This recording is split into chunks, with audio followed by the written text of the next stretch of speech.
Hyper TV న్యూస్కి స్వాగతం.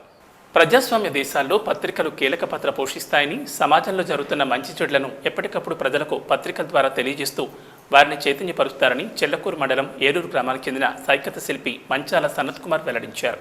చెల్లకూరు మండలం ఏరూరు గ్రామ సముద్ర తీరాన ప్రపంచ పత్రికా స్వేచ్ఛా దినోత్సవం సందర్భంగా సైకత శిల్పి సనత్ కుమార్ ప్రెస్ ఫ్రీడమ్ సైకత శిల్పాన్ని నిర్మించారు. సనత్ కుమార్ మాట్లాడుతూ ప్రతినిత్యం సమాజంలో జరుగుతున్న విషయాలను ఎప్పటికప్పుడు పత్రికల ద్వారా తెలియజేస్తారని, నేడు పత్రికా స్వేచ్ఛ ప్రమాదంలో పడిందని, పత్రికల వారి మీద దాడి చేయడం, బెదిరించడం జరుగుతున్నాయని తెలిపారు.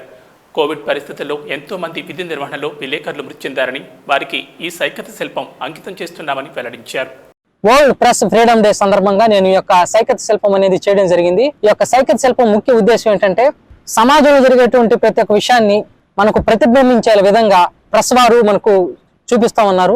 దాన్ని పురస్కరించుకుని నేను ఒక ఆర్ట్ అనేది ముఖ్యంగా చేయడం జరిగింది. అలాగే మనం కోవిడ్ పరిస్థితులు చూసుకున్నట్లయితే ఎంతో మంది ప్రెస్ యోధులు అసూలు బాసినటువంటి సందర్భాలు మనం చూస్తూ ఉన్నాం. అలాంటి ప్రతి ఒక్క విషయాన్ని, వాళ్ళు సమాజంలో జరిగేటువంటి విషయాన్ని, మంచి చెడ్డల్ని మనకు ఎప్పటికప్పుడు తెలియజేసేటువంటి యొక్క యోధులకి యొక్క ఆర్ట్ అనేది నేను అంకితం చేస్తున్నాను. అలాగే ప్రెస్ ఫ్రీడమ్ గురించి మాట్లాడితే, పత్రిక ప్రసార సాధనకు కావాల్సినటువంటి ఫ్రీడమ్ ఏదైతే ఉందో దాన్ని స్వచ్ఛందంగా ప్రజలందరూ కూడా ఏది మంచి ఏది చెడ్డని తెలుసుకొని వాళ్ళకి స్వేచ్ఛనిస్తే మనం ఖచ్చితంగా మంచి చెడ్డలను బోధించేటువంటి ఒక గురువుల్లాగా, అలాగే ఒక తల్లిదండ్రులాగా వారు ఉంటారనేటువంటి ఒక ముఖ్య ఉద్దేశంతో ఈ యొక్క ఆర్ట్ చేయడం జరిగింది. మరియు పత్రిక మరియు ప్రసార సాధనాల్లో పనిచేసేటువంటి ప్రతి ఒక్కరికి కూడా ఈ యొక్క ఆర్ట్ అనేది నేను అంకితం చేస్తున్నాను. Thank you. ప్రజా డాక్టర్గా పేరు పొంది పేద ప్రజలకు డాక్టర్ సిఆర్ రెడ్డి అందించిన సేవలు మరువలేనివని, ఆయన పవిత్ర ఆత్మకు శాంతి చేకూరాలని భగవంతుని ప్రార్థిస్తున్నామని తిరుపతి ఎంపీ గురుమూర్తి వెల్లడించారు. గూడూరు పట్టణంలోని డాక్టర్ సిఆర్ రెడ్డి నివాసంలో వారి కుటుంబ సభ్యులను ఎంపీ పరామర్శించారు. గూడూరు పట్టణంలో ప్రజా డాక్టర్గా పేరు పొందిన డాక్టర్ సిఆర్ రెడ్డి ఇటీవల మృతి చెందారు. బుధవారం తిరుపతి ఎంపీ గురుమూర్తి, స్థానిక సంస్థల MLC Merika Murali, Gudur RDO Kiran Kumar CR Reddy చిత్రపటానికి పూలమాలలు వేసి నివాళులర్పించారు. కుటుంబ సభ్యులను పరామర్శించారు. ఎంపీ గురుమూర్తి మాట్లాడుతూ, గూడూరు ప్రాంతంలో వైద్యపరంగా పేద ప్రజలకు డాక్టర్ సిఆర్ రెడ్డి అందించిన సేవలు మరువలేనివని, విద్యా సంస్థలు స్థాపించి పేదలకు విద్యను అందించారని తెలిపారు. డాక్టర్ సిఆర్ రెడ్డి పవిత్ర ఆత్మకు శాంతి చేకూరాలని కుటుంబ సభ్యులకు ప్రగాఢ సానుభూతిని తెలియజేశారు. ఈ కార్యక్రమంలో చేబూరు విజయమోహన్ రెడ్డి, శ్రీనివాసులరెడ్డి, ప్రదీప్ తదితరులు పాల్గొన్నారు. అందరూ పెద్దగా పిలిచే సిఆర్ రెడ్డి డాక్టర్ గారు మన మధ్య లేకపోవడం చాలా బాధాకరం. ఆయన చేసినటువంటి ప్రాంతానికి ఆయన చేసినటువంటి సేవలు అనిర్వచనీయం. వైద్యపరంగా కానీ, అలాగే ఎడ్యుకేషన్ పరంగా కానీ, అలాగే ఈ సమాజంలో పలు సమస్యల మీద ఆయన క్రియేట్ చేసే అవేర్నెస్ అనేది చాలా ఈ ప్రాంత ప్రజలకి పెద్ద మనిషిగా ఉంది. ఆయన చేసినటువంటి సేవల వల్ల ఈ ప్రాంతంలో ఎక్కువ మంది అన్ని రకాలుగా సహాయ సహకారాలు అందించారు. ఈరోజు వచ్చి ఆయన చిత్రపటానికి నివాళులు అర్పించారు. నేను మా ఎమ్మెల్సీ మేరకు అలాగే ఆర్డీఓ కిరణ్ గారు, మా లీడర్స్, అలాగే ఇక్కడ ఉన్నటువంటి వాళ్ళ పిల్లలు అందరినీ మా యొక్క ప్రగాఢమైనటువంటి సానుభూతిని కోరుకోవాలి. శ్రీ వాసవి కన్యకా పరమేశ్వరి అమ్మవారి ఆశీస్సులతో ఆర్య వయస్సులు మరియు ప్రజలందరూ సుఖ సంతోషాలతో ఉండాలని, అమ్మవారి కుంభాభిషేక ఉత్సవాలు ఘనంగా నిర్వహించడం సంతోషంగా ఉందని గూడూరు నియోజకవర్గ ఎమ్మెల్యే వరప్రసాద్ వెల్లడించారు. గూడూరు పట్టణంలోని శ్రీ వాసవి కన్యకా పరమేశ్వరి అమ్మవారి దేవస్థానం నిర్మించి 100 సంవత్సరాలు పూర్తయిన సందర్భంగా 1వ తేదీ నుంచి కుంభాభిషేక ఉత్సవాలు వైభవంగా సాగుతున్నాయి. మంగళవారం రాత్రి గూడూరు నియోజకవర్గ ఎమ్మెల్యే వరప్రసాద్ వాసవి అమ్మవారిని దర్శించి పూజలు నిర్వహించారు. ఆలయ పాలక మండలి సభ్యులు ఘనస్వాగతం పలికి ఎమ్మెల్యేను సన్మానించారు. అలాగే మున్సిపల్ కమిషనర్ సాయినాథ్ అమ్మవారిని దర్శించుకున్నారు. అర్చకులు కమిషనర్ను ఘనంగా సన్మానించారు. ఎమ్మెల్యే వరప్రసాద్ మాట్లాడుతూ, ఆర్యవైశ్యుల కులదైవం వాసవిమాత దేవస్థానం కుంభాభిషేక ఉత్సవాలు వైభవంగా నిర్వహిస్తున్నారని, అమ్మవారి ఆశీస్సులతో ఆర్యవైశ్యులు నియోజకవర్గ ప్రజలందరూ సుఖ సంతోషాలతో ఉండాలని అమ్మవారిని ప్రార్థించామని తెలిపారు.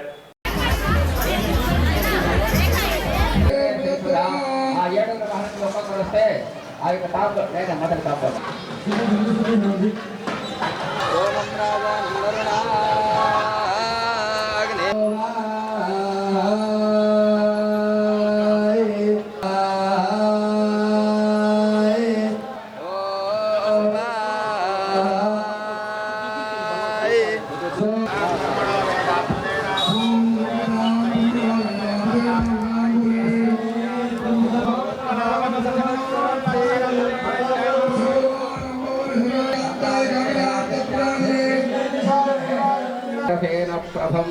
ఆవు పాల మీద ఉన్నటువంటి నురుగు ఎంత తెల్లగా ఉంటుందో.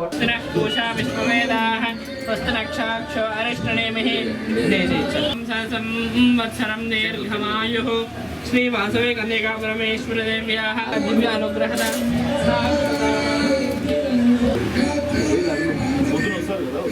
భావిస్తున్నాను. ఆ తల్లి కన్యకా పరమేశ్వరి తల్లి దీవెనలు మెండుగా భక్తుల మీద ఉండాలని చెప్పి ఎవరైతే ఆ తల్లి దీవెనలు ప్రతి ఒక్కరికి కూడా ఊళ్ళో ఇచ్చే విధంగా ఇంత చక్కటి కార్యక్రమం 5 రోజుల పాటు ఏర్పాటు చేసినందుకు ఆర్యవైశ్య సోదరులందరూ కూడా అభినందనలు తెలియజేస్తూ మరొక్కసారి మీ అందరికి కూడా శుభాకాంక్షలు తెలియజేస్తూ ఆ తల్లి దీవెనలు మెండుగా మనందరి మీద ఉండాలా, మన బిడ్డల మీద ఉండాలా, చదువులన్నీ బాగుండాలా, ఆరోగ్యంగా ఉండాలా. తిరుపతి జిల్లా గూడూరు ప్రగతి సేవా సంస్థ ఆధ్వర్యంలో బుధవారం మధ్యాహ్నం 12 గంటలకు గూడూరులో బాలాజీ నగర్లోని ప్రగతి ఆఫీస్ నందు వల్లంకొండ సుబ్బారావు 2వ వర్ధంతి సందర్భంగా వారి కుమారుడు అయిన వల్లంకొండ సురేష్ సహకారంతో 50 మంది పేదలకు చీరలను మరియు వెజిటబుల్ బిర్యానీని పంపిణీ చేశారు. ప్రగతి కుటుంబ సభ్యుడు మామడూరు రాథయ్య మాట్లాడుతూ అధ్యక్షులు కడిబేటి చంద్రశేఖర్ అందుబాటులో లేకపోయినప్పటికీ ఫోన్లోనే ఈ సేవా కార్యక్రమానికి కావాల్సిన అన్ని ఏర్పాట్లు చేయడం ద్వారా సంస్థను ముందుకు నడిపిస్తున్నారని కొనియాడారు. ఈ కార్యక్రమంలో స్వర్గీయ వల్లకొండ సుబ్బారావు కుమార్తె సునీత, వారి అల్లుడు చిన్న రోసయ్య మరియు మనవరాలు లక్ష్మీధాత్రి పాల్గొన్నారు. Rajendra Reddy, granite Prabhakar, retired SA Prabhakar, Kumar Naidu, aqua Ramesh, RB constructions Venkatakrishna, Nagaraju, Tupili Yashwanth మరియు సిబిఆర్ న్యూస్ సతీష్ తదితరులు పాల్గొన్నారు. నమస్కారం. సేవా లక్ష్యం సేవే పరమార్థం అనే ఉద్దేశంతో ప్రారంభించబడిన ప్రగతి సేవా సంస్థ అధ్యక్షులు కడివేటి చంద్రశేఖర్ గారికి అలాగే కుటుంబ సభ్యులందరికీ ధన్యవాదాలు తెలియజేస్తున్నాను. ముందుగా చంద్రుడు అమావాస్య రోజు కనిపించకపోతే కలువలు కాస్త బాధపడతారు. కానీ అలాంటి లేక చంద్రశేఖర్ అన్న హైదరాబాద్లో కూడా ఇక్కడ సేవ కూడదనతో అక్కడి నుంచే ఫాలో అప్ చేస్తూ మనందరూ ఆశపడినటువంటి చంద్రానికి ముందుగా ఒకసారి అలాగే ఈనాటి కార్యక్రమంకి వల్లంకొండ సురేష్ గారు వారి నాన్నగారు ద్వితీయ వర్ధంతి సందర్భంగా ఈరోజు ఈ కార్యం ఏర్పాటు జరిగింది. కూడా ధన్యవాదాలు చేస్తున్నాం. పెద్ద వృత్తి చేసుకోవడం కోసం ఇంటి దగ్గర ఎక్కడో దగ్గర చిన్న కార్యం చేస్తే సరిపోతుంది. రోజు వారి అర్థం వారి అందుకని ఈ కార్యాన్ని ఏర్పాటు చేయడం అలాగే కలగాలని మా సభ్యులందరూ అనుకుంటున్నాను. ఈ కార్యక్రమాన్ని మన పెద్దలకి ఇచ్చేటటువంటి నిజమైనటువంటి నివాళి ఏంటంటే వాళ్ళని 10 మందికి సేవ చేయడం. 10 మందిని సేవ చేస్తే దాంట్లో ఉండేటటువంటి వాళ్ళ ఆత్మ కూడా శాంతిస్తాయని మన పెద్దలు ఉంటారు. అలా ఇప్పుడే కాదు, ఎన్నో సేవా కార్యక్రమాలకి దాతృత్వం వహించడంతో పాటు చాలా సేవా కార్యక్రమాలు చేయడం జరిగింది. చాలా మంచి వ్యక్తి సుబ్బారావన్న. ఎప్పుడు కూడా అందరి మంచి కోరుకునేటటువంటి మంచి వ్యక్తి. అదేవిధంగా ఇంతమందికి సర్వీస్ చేయడం అనేటువంటి సంకల్పం రావడం అనేది సురేషానికి ఇంకొకసారి హృదయపూర్వకంగా ఎందుకంటే అందరూ కూడా సార్ చెప్పినట్టు ఇంటికాడ ఏదో చిన్న కార్యక్రమం చేసుకొని ఆత్మీయుల వరకే తీసుకోవడం జరుగుతుంది. కానీ 10 మందికి అన్నదానం, మహాదానం, వస్త్రదానం ఈ రెండు కూడా మనిషికి చాలా కనీస వస్తువు. వీటిని చేయడం అనేది పెద్దలకు మనం ఇచ్చేటటువంటి గౌరవం. అంటే మీ అందరిలో కూడా వాళ్ళ నాన్నగారి ఆశయాలు చూసుకున్నటువంటి మంచి కార్యక్రమాలు చేపట్టడానికి సురేష్ అనికి ఒక్కసారి ధన్యవాదాలు తెలియజేసుకుంటూ ప్రగతి సేవా సంస్థ ఎప్పుడు కూడా service for the needy people ఎక్కడైతే అవసరం ఉంటుందో వాళ్ళందరూ కూడా చేత సేవ చేయడానికి సంకల్పం. తిరుపతి జిల్లా గూడూరులోని టవర్ క్లాక్ సెంటర్లో బుధవారం రోజు విశాఖ ఉక్కు పరిరక్షణ కమిటీ రాష్ట్ర వ్యాప్త పిలుపు మేరకు వామపక్షాల ఆధ్వర్యంలో రాస్తారోకో జరిగింది. ఈ కార్యక్రమంలో నాయకులు మాట్లాడుతూ ఆంధ్రప్రదేశ్కి బంగారు గుడ్డు పెట్టే బాతు లాంటిదని విశాఖ ఉక్కు పోస్కో కంపెనీకి కట్టబెట్టాలని కేంద్రంలో అధికారంలో ఉన్న బీజేపీ ప్రభుత్వం చెప్పడం దుర్మార్గమని, ఎంతోమంది కార్మికులు ఎంతో కాలంగా పనిచేస్తూ లాభాల్లో పనిచేస్తున్న కంపెనీకి గనులు కేటాయించకుండా కృత్రిమ కొరత సృష్టించి అప్పుల్లోకి నెట్టి అమ్మేయాలనడం సరైంది కాదని, విశాఖ ఉక్కు ఆంధ్రుల హక్కు అనే నినాదంతో విశాఖ ఉక్కును సాధించుకునే క్రమంలో జరిగిన పోరాటాల్లో దాదాపు 32 మందికి పైగా చనిపోవడం జరిగిందని, అంతమంది ప్రాణత్యాగం చేసి సాధించుకున్న విశాఖ ఉక్కును ఆ పోరాటంతో సంబంధం లేనటువంటి బీజేపీ ప్రభుత్వం ఈనాడు అధికారంలోకి వచ్చి అమ్ముతామంటే చూస్తూ ఊరుకునేది లేదని, దాన్ని ప్రైవేటీకరణ కానీ కాకుండా పోరాటాల ద్వారా నిలబెట్టుకుంటామని వామపక్ష నాయకులు డిమాండ్ చేశారు. ఈ కార్యక్రమంలో సిపిఎం సెంటర్ శాఖ కార్యదర్శి జోగి శివకుమార్, జిల్లా ఆటో కార్మిక సంఘం నాయకులు BB Ramanaiah, R Srinivasulu, KVPS నాయకులు Adapala Prasad, S Suresh, B Chandraiah, Srinivasulu, Madhu, B Ramesh, V Bhaskar Reddy, CPI నాయకులు ఎస్కే కాళేశ, ఎంపీటీ చంద్రయ్య, యాకబ్ తదితరులు పాల్గొన్నారు. ఆంధ్రప్రదేశ్ విడిపోయిన తర్వాత హైదరాబాద్ సపరేట్ అయ్యి మన ఆంధ్రాని సపరేట్ చేసిన తర్వాత నరేంద్ర మోడీ గారు అధికారంలోకి వస్తే ప్రత్యేక హోదా ఇస్తానని చెప్పి, అదేవిధంగా ప్యాకేజీలు ఇస్తానని చెప్పి, మీ అందరికి కూడా నేను అధికారంలోకి వస్తే 2 కోట్ల ఉద్యోగాలు ఇస్తానని చెప్పి వాగ్దానాలు చేసి అధికారంలోకి వచ్చిన మోడీ అధికారంలోకి వచ్చినప్పటి నుంచి ఈరోజు మొత్తం భారతదేశ వ్యాప్తంలో భాగంగా ఆంధ్రప్రదేశ్లో కూడా ప్రైవేట్ పరం చేయడం మొదలుపెట్టారు. దాంట్లో భాగంగానే విశాఖ ఉక్కు 35 మంది బలిదానం చేసి సాధించుకున్న ఉక్కు ఫ్యాక్టరీని ఈరోజు ప్రైవేట్ పరం చేయాలని చెప్పి కక్షతోనే కేవలం ఆంధ్రప్రదేశ్లో ఈరోజు ఆ ఉక్కు ఫ్యాక్టరీని బలిదానం చేయడం ఇచ్చేసాడు ఆయన. దాంట్లో భాగంగానే ఈరోజు సంవత్సరాలు దాటిపోతున్నప్పటికీ అనేక నిరాహారదీక్షలు ప్రాణాలు అర్పించి అదేవిధంగా ధర్నాలు ప్రదర్శనలు చేస్తూ అన్ని భారతదేశంలో ఉన్న కమ్యూనిస్ట్ పార్టీలు, సిపిఐ, సిపిఎం, వామపక్షాలు, అదేవిధంగా వైఎస్ఆర్సీపీ కూడా అసెంబ్లీలో కానీ పార్లమెంట్లో కానీ ప్రకటిస్తూ మేము ప్రైవేట్ పరం చేసేదానికి లేదు అని చెప్తూ ఉంది, కానీ ప్రత్యక్షంగా పాల్గొనే పరిస్థితుల్లో లేవు. ఈరోజు భారతదేశ వ్యాప్తంగా ఆంధ్రప్రదేశ్లో తెలుగుదేశం, సిపిఐ, సిపిఎం, కాంగ్రెస్, వైఎస్ఆర్సీపీ, అదేవిధంగా అన్ని అధికార రాజకీయ పార్టీలు, అదేవిధంగా వ్యాప్తంగా కూడా ఒక విశాఖ ఉక్కు అనేది గుండెకాయ లాంటిది. ఆర్థికంగా కావచ్చు, కార్మికులకు కావచ్చు, అన్నిటికీ కూడా ఇప్పటి వరకు కూడా కొనసాగుతుంది. కానీ మన బీజేపీ ప్రభుత్వం 9 సంవత్సరాల క్రితం వచ్చినప్పుడు కూడా ఆ జీతభత్యాల గురించి నేనున్నాను, ముందడుగు చేస్తాను, కార్మికులకు కూడా ముద్దు బిడ్డ లాంటి అని చెప్పి ఏదేదో నంగనాకి మాట చెప్పి కూర్చున్నారు. కానీ ఈరోజు పరిస్థితి ఏంటంటే ఆయన జీతభత్యాలు మనకి సంవత్సరంలో ఉండే ఆస్తుల్ని, అదేవిధంగా ఆ యొక్క ఫ్యాక్టరీని కాపాడి ఉండే లక్షలాది మంది కూడా ఈరోజు కార్మికులు కడుక్కోకుండా నిలబెట్టే చాలు అటు నిలబెట్టుకుంటా ఆ ఉండే ఫ్యాక్టరీలు కూడా అన్నీ కూడా అమ్మేసి ఆదాయానికి అమ్మానికి అమ్మేసి ఈరోజు ఆయన అమెరికాకో ఫారెన్కి వెళ్ళిపోవాలని కూడా ఎత్తుగడేస్తున్నారు. సరైన పద్ధతి కాదు. ఈరోజు కూడా ఆ యొక్క ఫ్యాక్టరీ మీద వేలాది మంది కార్మికులు బతుకుతున్నారు. ఆ నల్లధనాన్ని తీసుకొచ్చి విదేశాల్లో ఉండే నల్లధనాన్ని తీసుకొచ్చి 15 లక్షల రూపాయలు వేస్తామని చెప్పాడు. దాన్ని విస్మరించారు. అదేవిధంగా ప్రతి ఏడాదికి 2 కోట్ల ఉద్యోగాలు ఇస్తానని వాగ్దానం చేసి మళ్ళీ రెండోసారి అధికారంలోకి రావడం జరిగింది. దాన్ని గాలికొదిలేశారు. ఈరోజు ప్రభుత్వం ఆధీనంలో ఉన్న ఎంతోమంది ప్రజలు ప్రాణాదాగాలైన ప్రైవేటు ఉక్కు కర్మాగారాన్ని కూడా అంబానీ అదానికి కట్టబెట్టడానికి ప్రయత్నాలు నడుస్తున్నాయి. అదేవిధంగా ఈ కృష్ణపట్నం పోర్టు ప్రభుత్వ ఆస్తులు, ప్రజలు సంపాదించుకున్న ప్రజల ఆస్తులు, ప్రజా ఆస్తుల్ని అమ్మే అధికారం ఈ ప్రభుత్వానికి లేదు. రాజ్యాంగంలో ఎక్కడ దాన్ని పొందుపరచలేదు. కానీ ఈ కేంద్ర ప్రభుత్వంలో ఈ మోడీ గారు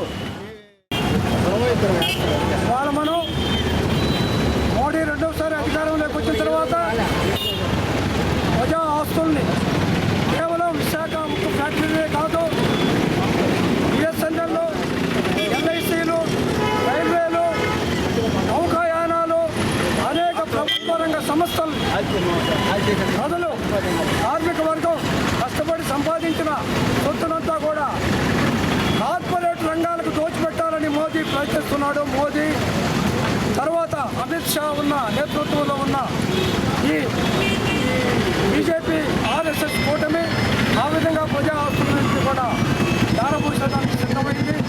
ఎక్కడైనా బీజేపీయేతర రాష్ట్ర ప్రభుత్వాలు ఉంటే మీరు అమ్మే ఆస్తులను మేమే కొంటున్నాము, మాకు ఇవ్వండి అంటే కూడా ఆ విధంగా కూడా బీజేపీయేతర రాష్ట్రాల్లో, ఉదాహరణకి కేరళలో ఉన్న వామపక్ష ప్రభుత్వం అక్కడ ఒక ఫ్యాక్టరీ నిర్మితే గూడూరు పట్టణంలోని పటేల్ వీధిలో ఉన్న శ్రీ సాయి సత్సంగ నిలయం విజయదుర్గ ఉపపీఠం నందు శ్రీ చక్ర ప్రతిష్ఠ 15వ వార్షికోత్సవం సందర్భంగా అమ్మవారికి విశేష అలంకరణ ఏర్పాటు చేసి శ్రీ దుర్గా సప్తస్థతి పారాయణ సహిత చండీ హోమం పూర్ణాహుతిని నిర్వాహకులు కోట సునీల్ కుమార్ ఆధ్వర్యంలో నిర్వహించారు. భక్తులు పూజా కార్యక్రమాల్లో పాల్గొని తీర్థప్రసాదాలు స్వీకరించారు.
గూడూరు పట్టణంలోని శ్రీ వాసవి కన్యకా పరమేశ్వరి అమ్మవారి దేవస్థానం కుంభాభిషేక ఉత్సవాలు ఘనంగా సాగుతున్నాయి. మహిళలు అమ్మవారి నామస్మరణ చేస్తూ ప్రదర్శించిన కోలాటం అందరినీ ఆకట్టుకుంది. దేవస్థానం వద్ద చలువ పందిళ్లు, భారీ విద్యుత్ దీప అలంకరణ ఏర్పాటు చేశారు. భక్తులు అధిక సంఖ్యలో రావడంతో దేవస్థాన ప్రాంగణం సందడిగా మారింది.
తిరుపతి జిల్లా గూడూరు పట్టణంలోని కర్ణాల వీధిలో వెలిసి ఉన్న శ్రీ చెన్నకేశవ స్వామి దేవస్థానం వార్షిక బ్రహ్మోత్సవాలు వైభవంగా సాగుతున్నాయి. స్వామివారి విశేష అలంకరణలో హంసవాహనంలో భక్తులకు దర్శనమిచ్చారు. మంగళ వాయిద్యాలతో పట్టణంలో గ్రామోత్సవం నిర్వహించారు. భక్తులు స్వామివారిని దర్శించి తీర్థప్రసాదాలు స్వీకరించారు.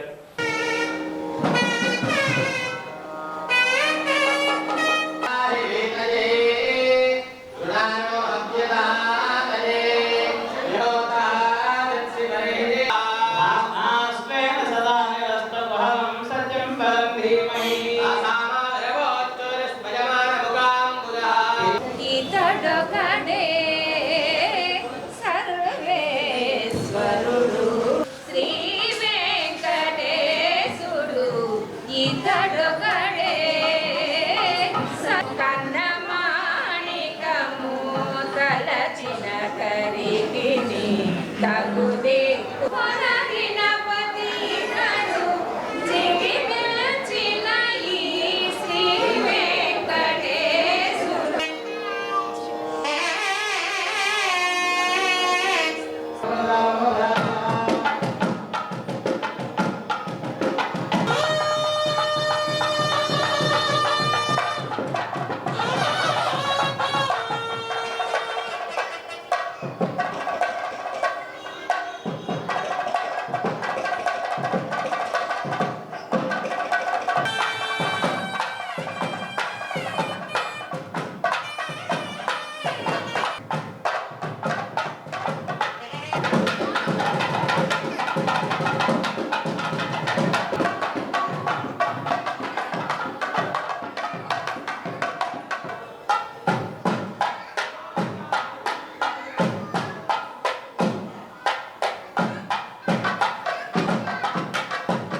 తిరుపతి జిల్లా చెల్లకూరు మండలం కలవకొండ గ్రామంలో వెలిసిన శ్రీ లక్ష్మీ నరసింహస్వామి వార్షిక బ్రహ్మోత్సవాలు వైభవంగా సాగుతున్నాయి. హోమాలు, విశేష పూజలు, అర్చకులు నిర్వహించారు. తిరుపతి జిల్లా చెల్లకూరు మండలం కలవకొండపై వెలసి ఉన్న శ్రీ లక్ష్మీ నరసింహస్వామి వార్షిక బ్రహ్మోత్సవాల్లో భాగంగా స్వామివారు శేషవాహనంపై భక్తులకు దర్శనమిచ్చారు. అనంతరం మాడవీధి ఉత్సవం నిర్వహించారు. మంగళ వాయిద్యాలు, బాణాసంచా వేడుక, చిన్నారుల కోలాటం ప్రత్యేక ఆకర్షణగా నిలిచింది. ఆలయ ఈవో నవీన్ కుమార్, దేవస్థాన కమిటీ చైర్మన్ ఆనందరావు ఏర్పాట్లను పర్యవేక్షించారు.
గూడూరు పట్టణంలోని బజార్ వీధిలో వెలిసి ఉన్న శ్రీ కన్యకా పరమేశ్వరి అమ్మవారి దేవస్థానంలో మహాకుంభాభిషేక ఉత్సవాలు వైభవంగా సాగుతున్నాయి.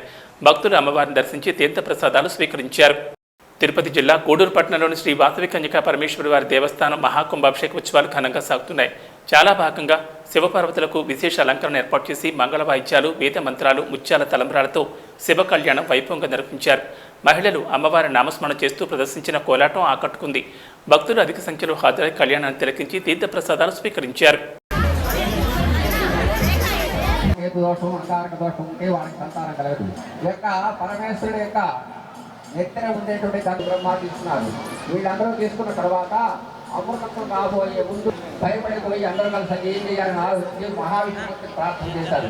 అయా మా ప్రభం ఆవు పాల మీద ఉన్నటువంటి నురుగు ఎంత తెల్లగా ఉంటుందో అటువంటి తెల్లని శరీరం ప్రకాశిస్తాను. కానీ పరమేశ్వరుడు పడుకున్నదల్లా చెన్నై సత్యవేడు నుంచి చెన్నై వెళ్ళే రూట్ కావాలనుకోండి.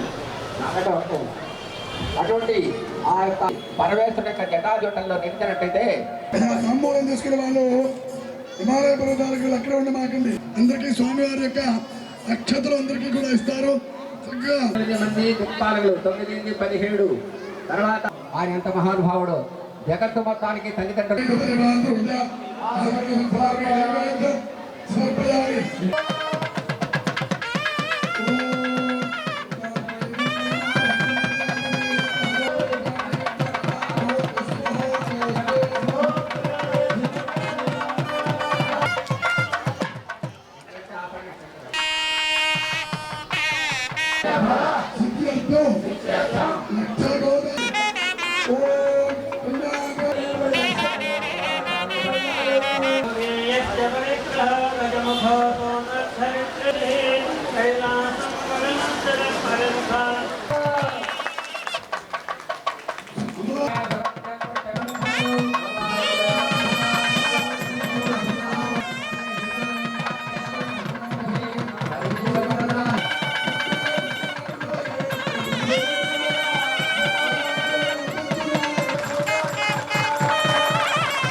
భోజనాలకై ప్లస్ లడ్డు ప్రసాదం కూడా వచ్చి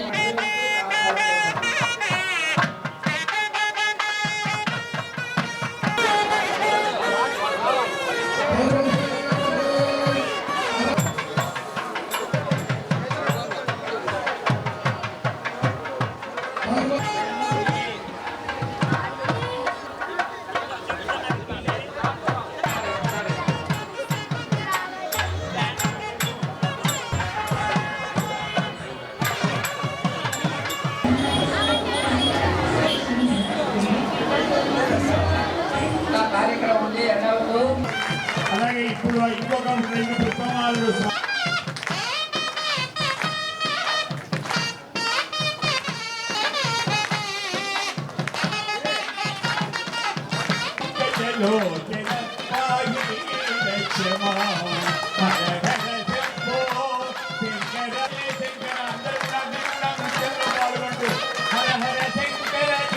శంకర జయ జయ శంకర హర హర శంకర జయ జయ శంకర హర హర శంకర జయ.